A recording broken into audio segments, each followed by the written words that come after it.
So finally, after 2 years, I got a new short out. The gap between From Far Away and Resident was meant to be much, much shorter. I even got halfway through filming another film in 2020, but well, 2020 got in the way of that. Hopefully they'll get finished someday. Although that short was never finished, many lessons were learnt from it. Almost all of that film took place outside, which normally wouldn't be an issue, but with restrictions constantly changing, workplaces opening and closing, and the British weather being, well, the British weather, we decided to put it on pause and downscale the next project to the point where it was almost impossible to not make it. One person, one location, all indoors, no dialogue even, which was intentional. As we're still in the early stages of our film careers, we wanted to make sure that our work could be seen by as many people as possible. One workaround for that is to have a film with no language barrier, and luckily the context of Resident's story fits that idea. There's no reason for anyone to talk in that film situation. The idea of Resident actually came to me before the pandemic.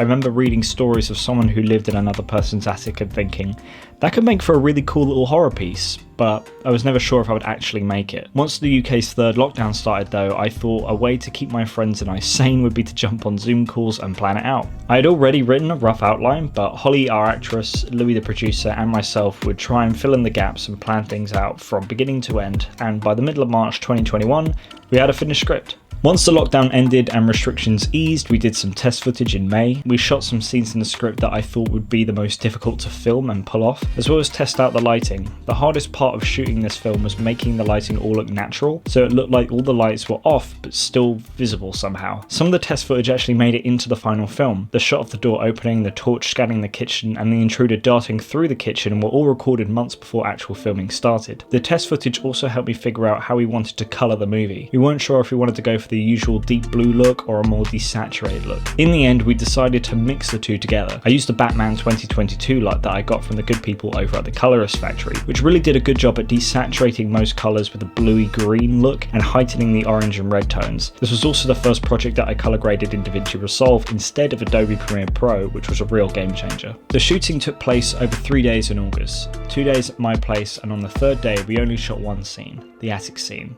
at the producer Louis' house. We wanted to show that the person who had been living in the house had been there for a while. We thought a way of establishing that in a short space of time would be to use the mousetrap, showing that the intruder had been taking food for a while and that the woman assumed it was mice. In earlier drafts of the script this was something that actually spanned multiple days, but we thought that to cut the fat we would set it during just the one night and show that Holly had clearly been using it with little to no effect. As we were also shooting in a house that clearly a normal person in their early 20s could not afford by themselves, we added in this narrative of her just coming out of an abusive relationship and that they own the house together. We set this up by having photos face down, presumably photos of each other or of them together. We only had one side of the bed being messy, Holly stopping everything when she hears the phone ringing and contemplates picking it up, and of course, the belt.